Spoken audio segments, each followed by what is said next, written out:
को मेरा सलाम पहुँचे। मैं हूँ वाहिद नसीम, आप देख रहे हैं फोर्थ व्यू। दोस्तों, आज तकरीबन 7 साल के बाद फिर मैं कैराना में पहुँचा हूँ। ये वक्त वो था जब मैं इस शहर में आया था, जब आपने चर्चाएं सुनी होंगी कि कैराना से पलायन हो रहा है और कैराना का जो पलायन है वो पूरे देश में एनकैश किया गया। भारतीय जनता पार्टी की सरकार बनी, उरूज मिला, बहुत सारी चीज़ें मिली। आज फिर मैंने उस वक़्त आपको ज़मीनी रिपोर्ट दिखाई थी और रैंडमली मैं लोगों से बात करूंगा। आज से मैं अपने लाइव सर्वे के इस अभियान को शुरू कर रहा हूं, जिससे आपको देश की एक्चुअल हालात का पता चल सके कि दरअसल जनता क्या सोचती है। तमाम लोग आपको अलग तरह के सर्वे देंगे, मैं सिर्फ लोगों से सिर्फ बात करूंगा, कुछ सवाल आपके लिए पूछूंगा। और आज कैराना से मैं इस सफ़र की शुरुआत करके गोरखपुर तक अपने सफ़र को कंप्लीट करूंगा।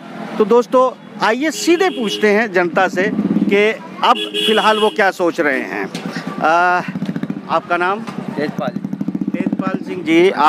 मैं आपसे एक सवाल पूछता हूँ। मोदी जी ने किसानों के बिल वापस ले लिए हैं, डेवलपमेंट हो रहा है, सारी चीज़ें, तो आपको क्या लगता है कि आप उनको मतलब दोबारा से रिपीट करना चाहिए, योगी जी को रिपीट करना चाहिए, या किस तरह आप सोचते हैं कि इससे क्या फ़र्क पड़ने वाला है आपकी ज़िंदगी? तो ये सोचिए भाई, मोदी जी आवे मतलब अच्छा ही है, मतलब ये गुंडा करते खुले कबाड़े छुआती है, और क्या है जी, उससे पता हमको चिराना था नहीं मुझे। मतलब आपका कहने का, जब ये कराने में पलायन हो रहा था पिछली बार, अब नहीं हो रहा है? अब नहीं हो रहा, मन चैन है जी, कबाड़े खुले सोए हैं और कोई दिक्कत नहीं। तो जितनी लोग हैं उतनी बात करें जी। हाँ, तो आप जो है मतलब सहमत हैं कि किसानों को भी इसका फ़ायदा होने वाला है? आपके यहाँ भी कुछ ज़मीन है थोड़ी बहुत? मैं तो खास करूँ जी, सब राजी हो जाएंगे, 2 दिन का तकरार सब मन जाएंगे, मतलब ये तो बातें चलती। क्या बताया आपने? तो नाराजगी है, से नाराज दूर होती जाएगी, किसानों की नाराजगी दूर हो जाएगी, आपका ये मानना है। तो दोस्तों, आपने सुना तेजपाल सिंह जी को, वो कह रहे हैं बढ़िया किया, बिल वापस ले लिया, रिपीट होना चाहिए। किराने का माहौल कैराने का इस वक्त ठीक है। योगी जी भी आए थे। आपका नाम? परवीन कुमार जी। क्या जो तेजपाल जी कह रहे हैं वो भी आप भी कह रहे हैं? कुछ बिल्कुल सही कह रहे हैं। बिल्कुल सही कह रहे हैं। अच्छा, मतलब आप सहमत हैं कि आना चाहिए, और अब कैराना के हालात बिल्कुल ठीक है? बिल्कुल ठीक अब तो। अच्छा, अब आप क्या कहना चाहेंगे? मेरा नाम अनिल कुमार गुप्ता। देखिए, हम यहाँ व्यापार मंडल से जुड़े हुए हैं, तो तरीके सभी व्यापारी जो है हमसे जुड़े हुए हैं, मीटिंग होती रहती है, सभी व्यापारी हम राय जानते रहते हैं। कैराना में जो मेन समस्या थी, मैं बताना चाहूँगा आपको बिल्कुल खुले मन से। हाँ बिल्कुल। देख, कैराना में कभी संपल झगड़ों कभी नहीं हुआ, हिंदू मुस्लिम में प्यार बहुत है, कोई दिक्कत नहीं है, लेकिन बदमाशी बहुत थी, रंगदारी थी, दिन दाड़े मर्डर थे। ये सच्चाई है और बिल्कुल सच्चाई है। मैं बाजार में खड़ा हूँ, यहाँ पे सब व्यापारी खड़े हैं, सब सुन रहे हैं। हिंदू भाईचारा में कोई कमी नहीं है, हिंदू मुस्लिम में बढ़िया है। नहीं, तो आप कहना चाहते हैं कि पहले भी इसी तरह का माहौल था हिंदू मुस्लिम के बीच में, या वो चेंज था? नहीं, भाईचारा पहले बहुत बढ़िया था, आज ही बहुत बढ़िया है, लेकिन हाँ, पहले मर्डर था, रंगदारी थी, बदमाशी थी, जिस पर अब अंकुश लग चुका है। अच्छा, देखिए अनिल जी ये कह रहे हैं कि अब यहाँ रंगदारी थी, डकैती थी, मर्डर थी, यानी हालांकि पहले जो ये कुछ कंट्राडिक्शन आ रहा है। मैं थोड़ा सा पहले की तरफ जाता हूँ ताकि आपको एक्चुअल स्थिति को हम समझने की फिर से कोशिश करें। अनिल जी के बाद दोबारा लौटेंगे क्योंकि जड़ों को समझने की कोशिश करेंगे।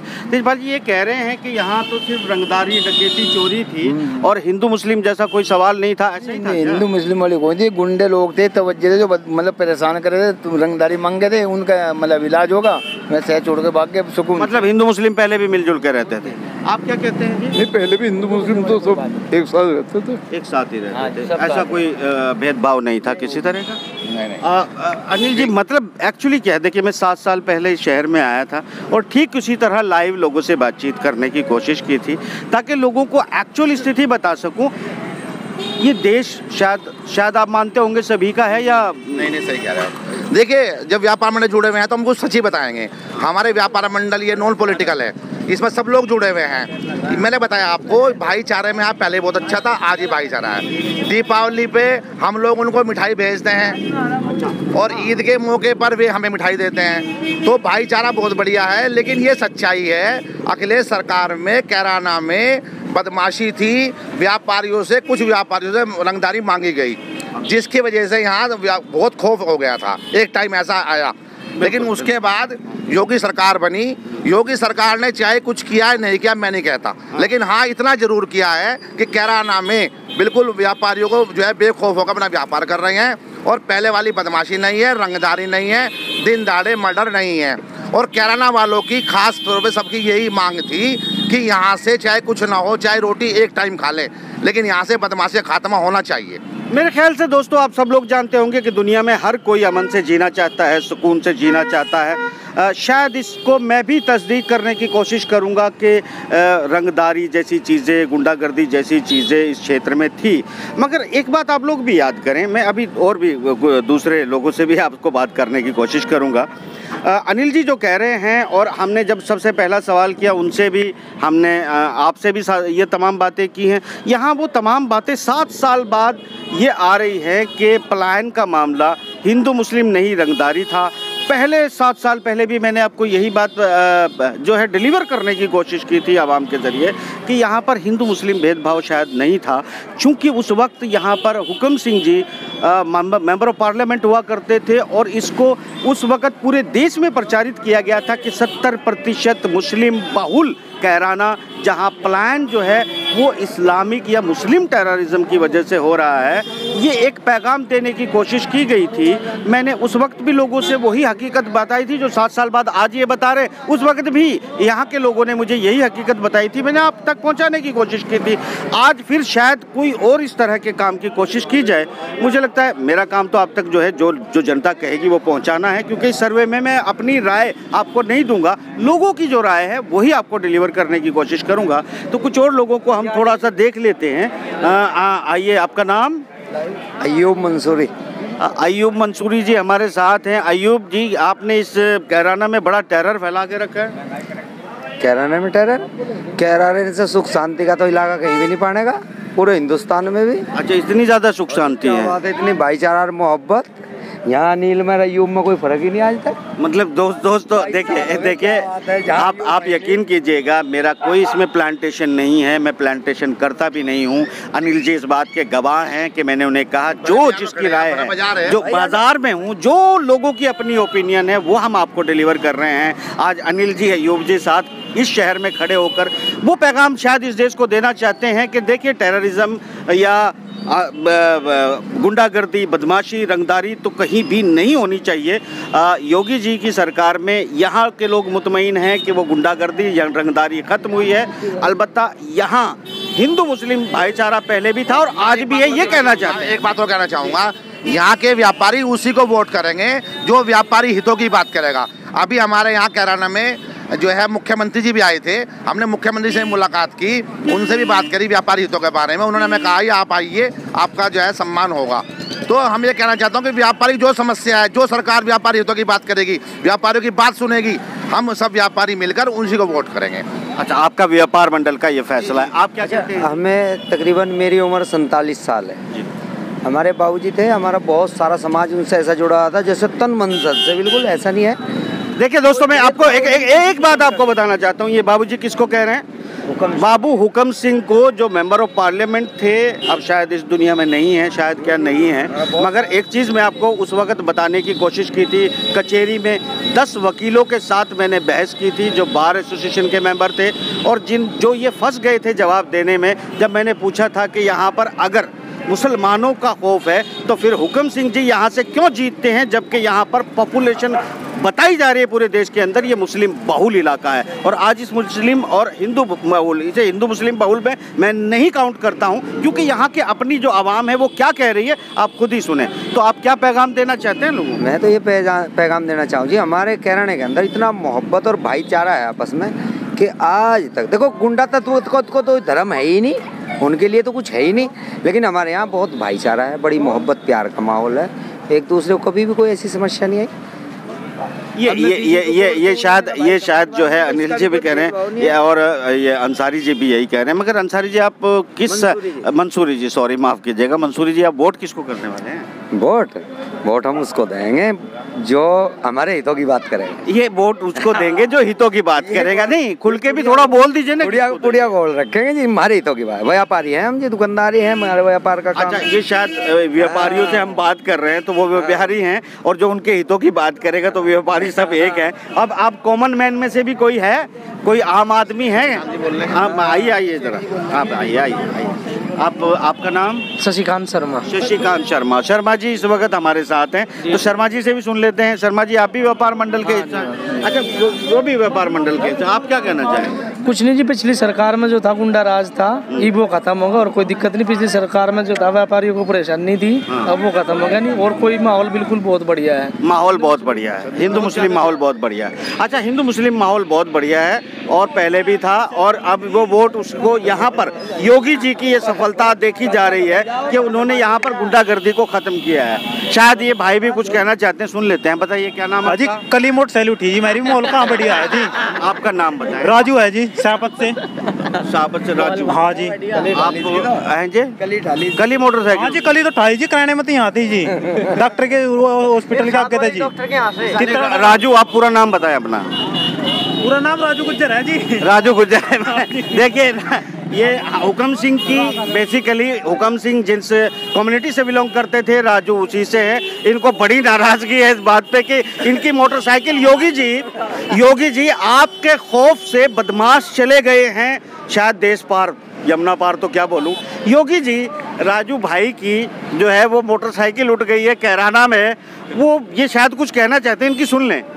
सुना क्या है जी, जब इतनी मोट से यहाँ चोरी होने लग रही जी, कहाँ का जी योगी का हो रहा जी, यहाँ भ्रष्टाचार विभिन्न भी चल रहा जी, जैसा था वैसा ही है। ऐसा ही चल रहा जी। बदक अंदर गए थे जी, बाहर आए तभी मोटरसाइकिल गायब जी। नहीं, अंदर कहाँ गए थे? और हॉस्पिटल में अंदर जी। अच्छा, हॉस्पिटल के अंदर गए थे, बाहर आए तो मोटरसाइकिल गायब हो गई जी। देखो, अब मुझे लग रहा है आप झूठ बोल रहे हैं। योगी जी झूठ नहीं बोल सकते। एप्लीकेशन देखा जी अभी जी, चौकी में देखा जी, वहाँ जी।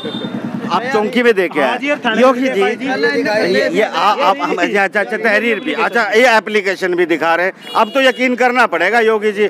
तो ये वो जरा बदमाशों वाली बात पे जरा दोबारा सोचे, वो टांग वांग वाली बात पे भी क्या चल रहा है। तो मैं जरा दूसरे लोगों से भी जरा पूछ लेता हूँ, जो सीधे सच्चे लोग हैं, जिनका व्यापार से इनसे मतलब नहीं है। आपका नाम बताएं। अख्तर अली। अख्तर अली। अख्तर अली। अख्तर अली। अख्तर अली साहब जो हैं, आप कैराना के हैं या किसी गाँव के हैं? कैराना के। तो योगी जी जो है वो, माफ कीजिएगा, अख्तर अली जी कैराना के हैं। आपकी इस बार वोट देने का मुद्दा क्या होगा? जब कैंडिडेट आएगा जब पता लगेगा जी। नहीं, मुद्दा क्या होगा? मुद्दा तो जब कैंडिडेट आएगा, हमारा तो किसानों का मुद्दा है। अच्छा, किसानों का मुद्दा है। जो अभी बिल तो वापस ले लिया, अब क्या बोले? आगे जो है, जो भी होगा किसानों के साथ है हम। किसानों के साथ? अच्छा, मैं किसानों के साथ ससोली भी जाऊंगा, राकेश जी से भी बात करूंगा, नरेश भाई से भी बात करूंगा और बाकी सबको आपको बताऊंगा। यही कह रहे हैं कि किसानों का जो मुद्दा है उस तरफ है, यानी किसानों के साथ हैं। किसान एक तरफ दिखाई दे रहे हैं, अभी दूसरा कोई किसान भाई मुझे नजर आ रहा है। कोई किसान भाई है दूसरा यहाँ? अच्छा, सारे आप भी किसान हैं? आ जाओ इधर आओ। आप किसान हैं, आपका नाम? सुनील चौहान। सुरेश चौहान। हाँ जी सर। सुरेश जी जो है, आप किसानों के साथ हैं कि योगी जी के साथ? योगी जी के साथ है। आप योगी जी के साथ हैं, आप किसानों के साथ? किसानों के साथ भी, योगी जी के साथ भी है। किसानों के साथ भी है? किसानों के साथ एक बात होता है, किसानों का सारा कर दिया और क्या चाहा। अच्छा, ये आप कह रहे हैं ना। देखो दोस्तों, एक बात बड़े बारीकी से समझिएगा, बहुत स्पष्ट है। अख्तर जी किसानों के साथ हैं मगर शायद योगी जी के साथ नहीं है। उनका कहने का मतलब ये है, इनका कहने का मतलब है वो किसान हैं मगर योगी जी के साथ हैं। तो किसानों में डिवाइडेशन है, और किस बात से है ये मैं कहना नहीं चाहूँगा। ये आप लोगों का अपना फैसला है, जो चाहे आप लोग सोचें, जो राय नहीं सोचे ये आप लोग देखें। दोस्तों, अब मैं एक अगले पड़ाव पर एक कॉमन लोगों के साथ इसी कॉन्स्टिट्यूएंसी में बात करूँगा ताकि हम उनके हालात जान सके। कैराना के हालात से वाबस्ता करा दिया है। ये दोबारा कोई इस तरह का चुनाव आते आते इस्तेमाल न हो। अलबत्ता ये अप्रिसिएशन की बात है कि बदमाशी ख़त्म हुई है, रंगदारी ख़त्म हुई है और यहाँ का व्यापारी खुश है। तो चलते हैं अगले पड़ाव की ओर। इन भाइयों से भी जान लेते हैं कि इनके क्या विचार हैं विधानसभा चुनाव को लेकर। आपका नाम? रोहतास कुमार सैनी। रोहतास कुमार सैनी जी, आप इस बार वोट किसे देने वाले हैं? इस बार वोट तो जी देंगे तो भाजपा को ही, पर भाजपा में तो चोर आ गए। मतलब देंगे तो भाजपा को ही, पर भाजपा में चोर आ गए। अब तो फिर किसको वोट देंगे? बस देनी तो पड़ेगी मजबूरी में। ये बड़ी इम्पोर्टेंट बात है। सैनी जी कह रहे हैं कि मजबूरी में देनी पड़ेगी। मजबूरी कैसी है? मजबूरी है जी कि भाजपा सरकार में चोर घुस गए अब। अच्छा, यहाँ तो इस इलाके में भी चोर थे, उनका क्या हाँ हुआ? जी, चोर में तो भाग भूग गए जी, यहाँ तो बहुत चोर हैं। मतलब वो भाग के क्या भाजपा में चले गए? कहाँ वो चले तो गए? सब गायब हैं जी, अपने घरों में बिलों में घुस रहे हैं। अच्छा, वो घुस रहे हैं। तो ये और जो नए आप नए चोर बता रहे हैं, इनका अब क्या? ये जो नेता चोर है ना मोटे, ये भी अब भाजपा में घुस गए। अच्छा, तो मतलब वो शिफ्ट माइग्रेट हो गए, सैनी जी कह रहे हैं माइग्रेट। अच्छा, तो ये मतलब जो है ये भाजपा में अब जो है आ गए हैं, और इसलिए आप फिर भी वोट भाजपा को ही देंगे। कोई बात नहीं, मतलब मजबूरी है। चोर ये कह रहे हैं वो चोर हैं और उनको वोट भी देनी पड़ेगी, मजबूरी है। तो सैनी जी ठीक है, मैं अच्छा, कैसे? एक हमारे गाँव का स्कूल है। अच्छा, वो स्कूल वाली बात अलग है, वो तो आपके गिले शिकवे हो सकते हैं। आप में से कोई दलित भाई है? आ जाओ। आप किसको वोट देंगे? हम बहन जी को वोट देंगे। और आपको लगता है कि इस गांव के सभी दलित भाई हमारे जो है वो बहन जी को वोट देंगे? बहन जी का समर्थन है, पूरा समर्थन। तो चंद्रशेखर के भाई, कोई भी और जो गठबंधन में आता है तो सब गठबंधन में, जो गठबंधन में आएगा उसको आपका समर्थन रहेगा। क्या और दलित भाई भी इसी बात का समर्थन कर रहे हैं? कोई है यहाँ? और सभी है, सभी इसी बात पर जी, सभी इसी बात पर रहेंगे, अटल है। करना। ये हमारे दलित भाई और सैनी जी से मैंने आपकी बात कराई है। इस समीकरण को भी मैं आपको समझाने की कोशिश करूंगा जब मैं आपको मुकम्मल सर्वे बताऊंगा कि किस जातीय समीकरण में कौन जाति के लोग किसको वोट करेंगे और क्यों करेंगे। इस साइकोलॉजी पर भी मैं अपने अंदाज में बात करूंगा। फिलहाल एक चीज़ जो हमें अलग दिखाई दे रही है वो क्या है? वो सिर्फ हमें से ये चीज़ अलग दिखाई दे रही है कि अभी तक मैं दूसरी कॉन्स्टिट्यूंसी में कवर करने की कोशिश करूंगा, जाट भाइयों से, किसान भाइयों से मिलूंगा, और अभी तक जिनसे कैराना कॉन्स्टिट्यूंसी को लेकर मैंने बात की है वहाँ पर आपने तमाम रंग को समझने की कोशिश की है, हालात समझने की कोशिश की है।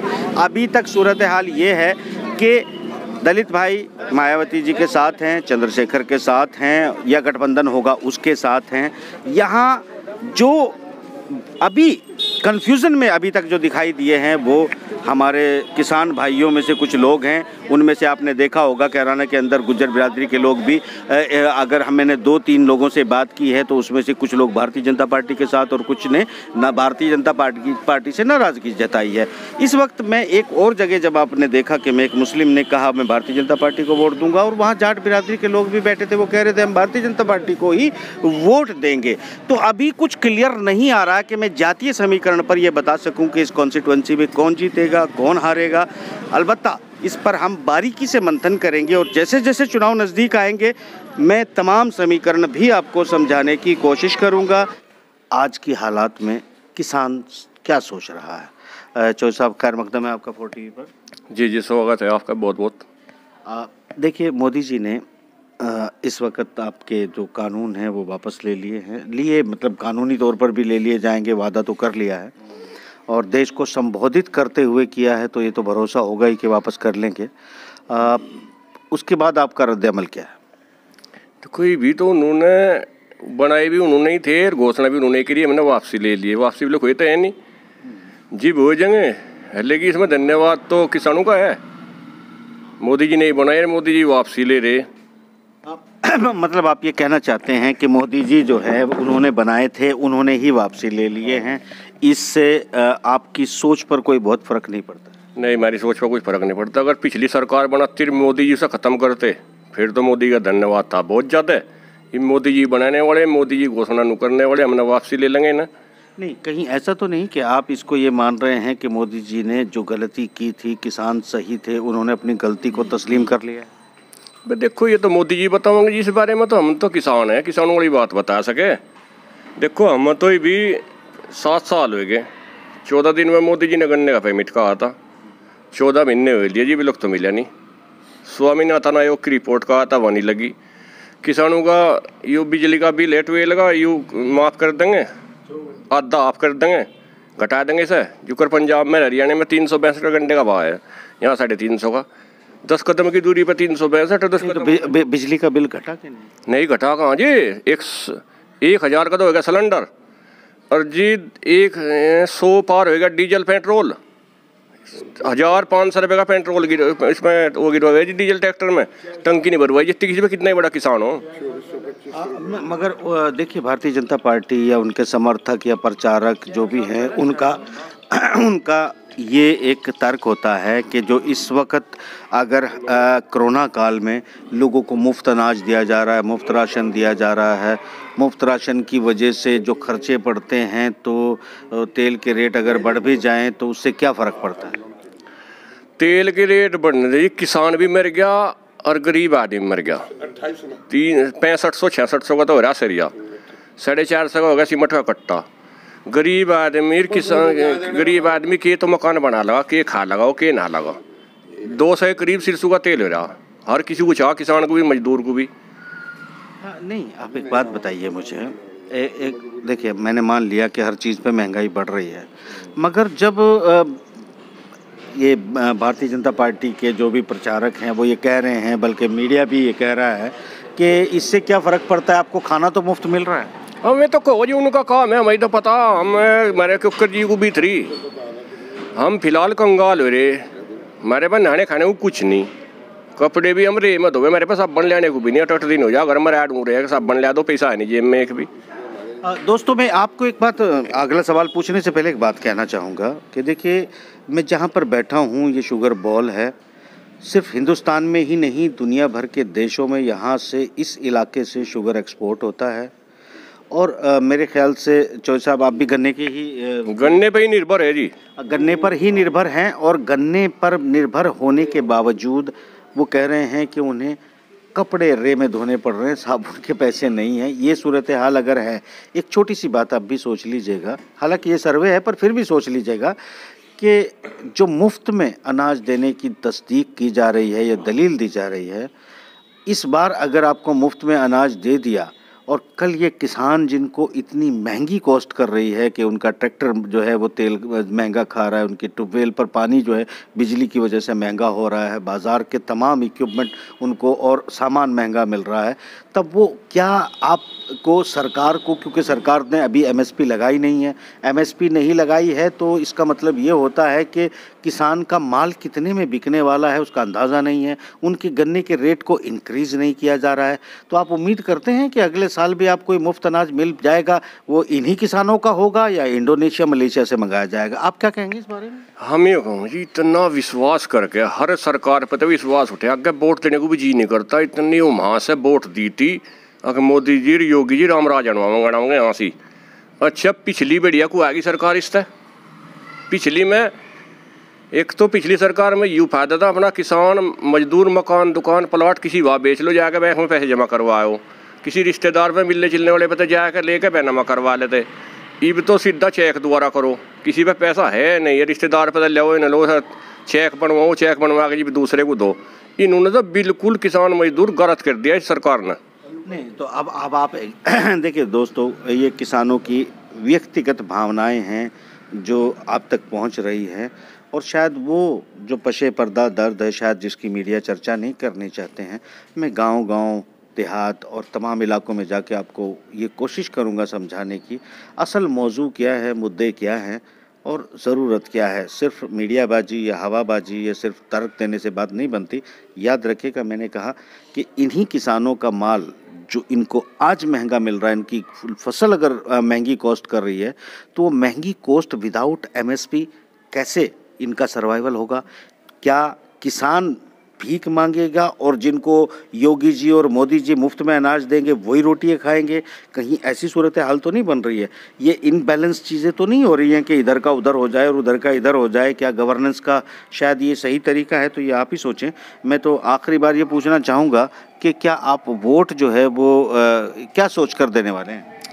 नहीं, वोट तो आगे पड़ेगी। जो पिछली वोट दी थी बड़ी सोच के, बड़ी उम्मीद से, बड़ी उम्मीद से वोट दी थी कि मोदी जी शायद कुछ करेंगे। जिस वक्त गुजरात था उन्होंने कहा बहुत बुरा हाल हो रहा है यहाँ यूपी में, तो गन्ने का पेमेंट 14-14 महीने तक नहीं मिलता कहिए, और यहाँ से मेरी सरकार आने दो, होंगे घंटे गिरो तुरंत पेमेंट ले लो। अब ने सोचा इससे बढ़िया सरकार कोई आने की नहीं, रामराज आ गए, तो इसमें तो भगवान आ गया कोई। तो अब भगवान जी को वोट मिलेगा कि नहीं? भगवान जी को वोट तो बताऊँ तो भगवान जी को वोट दे, इतनी महंगाई अना दी भगवान जी ने। वह भगवान जी अपने वादे पर खड़े नहीं उतरे, इतने जो कर्म ने भगवान मानने थे उन्होंने प्रजा नहीं माननी, जनता। अब मैं आखिरी एक और आपके लिए सवाल पूछता हूँ। जयंत चौधरी आरएलडी, जिसका पश्चिमी उत्तर प्रदेश में प्रभाव बड़ी तेज़ी से बढ़ते हुए दिख रहा है। राकेश टिकैत किसानों के मोर्चे को लेकर अब तक अपने मोर्चे पर अड़े हुए हैं, और बीजेपी अपनी दलील, अपना 4 या 5 या 10 किलो जो भी होगा वो अनाज जो है वो लोगों तक पहुंचाया जा रहा है। मैंने जातीय समीकरण के साथ आपको समझा रहा हूं कि किस किस तरीके से चीज़ें बदल रही हैं और किस तरीके से आगे आगामी चुनाव में आपको रिजल्ट देखने को मिलेंगे। तो फाइनली चौधरी साहब, आप ये कहना चाहते हैं या नहीं कहना चाहते हैं कि आप डिसाइड राकेश टिकैत, जयंत चौधरी, कांग्रेस, सपा, कहाँ मतलब फिर भी क्या सही आपको लगता है? देखो, बोट्टू का तो ऐसा हो, मैं अपनी खाप का चौधरी हूँ। मेरा परिवार जहाँ जा, मुझे परिवार की गेल जाना पड़े, मैं अपनी रह नहीं देता उसमें। परिवार मेरा जहाँ कहें ना वहाँ चलेंगे, इसे वोट देनी तो परिवार बटला होगा। चुनाव से पहले महीना 20 दिन जी बोट्टू का हिसाब बने, किसे देनी किसे नहीं। अभी फ़िलहाल आप डिसाइड नहीं कर सकते। तो ये आपका जो परिवार की बात मैंने आपको पहले भी बताई थी, तो परिवार पश्चिमी उत्तर प्रदेश में मायने रखता है। जिस तरह ये कोशिश की जा रही है बताने की कि इंडिविजुअल जो है वो इंसान बड़ा इंडिपेंडेंट है, शायद पश्चिमी उत्तर प्रदेश में परिवार एक अहमियत रखती है और परिवार का मुखिया एक अलग अहमियत रखता है। और वो एक खाप पंचायतें आपने सुनी होंगी, चौधरी साहब जो है खाप पंचायत के चौधरी हैं। शायद वो इस वक्त नहीं बताना चाहते हैं कि वो राकेश टिकैत या जयंत चौधरी या समाजवादी पार्टी में से किसी की तरफ जाने वाले हैं कि नहीं। और फाइनली एक बार फिर मैं ये पूछना चाहता हूं कि जो बिल वापस लिए हैं, इसका आप लोगों पर कोई प्रभाव पड़ने वाला है कि नहीं? 2014 में जो इन्होंने वादे करे थे, अगर उस वादे पे सरकार, मोदी सरकार खरी नहीं उतरती तो कहीं ना कहीं बदलाव होगा, जनता का बदलाव का मूड है। अगर ये 2014 के वादे पूरे करे तो किसान इनके बारे में विचार करेगा। दोस्तों, अभी भी इलेक्शन दूर है, चुनाव अभी थोड़ी दूर है। चौधरी साहब स्पष्ट कह रहे हैं कि बदलाव का मूड है, सीधी बात यही है। लुके छुपे शब्दों में उसको आप समझें न समझें। एक बात मैं सिर्फ यहाँ पश्चिमी उत्तर प्रदेश में आपको बताना चाहूँगा कि यहाँ एक समीकरण जो हुआ करता था, शायद वो समीकरण दोबारा जुड़ते हुए नज़र आ रहा है। ये वो समीकरण हैं जब भारतीय जनता पार्टी पूरे उरूज पर थी, उसके बावजूद भी इन इलाकों में वो चुनाव नहीं जीत पाती थी, चूँकि जातीय समीकरण और कुछ धार्मिक समीकरण भी इस तरह का था जो चुनाव नहीं जीतने देता था। जो कुछ ख़ास वोट हैं वो भारतीय जनता पार्टी के साथ आज से नहीं है, 1990 से है, और जितनी प्रतिशत में था उतनी ही प्रतिशत में है। कुछ जातियां हैं जो स्विंग करेंगी, और अगर वो जातियां स्विंग करती हैं तो समीकरण बदलेंगे, और समीकरण बदले तो हो सकता है सत्ता भी बदल जाए। तो फिलहाल हम प्रोग्राम बदल लेते हैं, मुझे इजाज़त दे दीजिए और देखते रहिए 4TV न्यूज़। खुदा हाफिज़।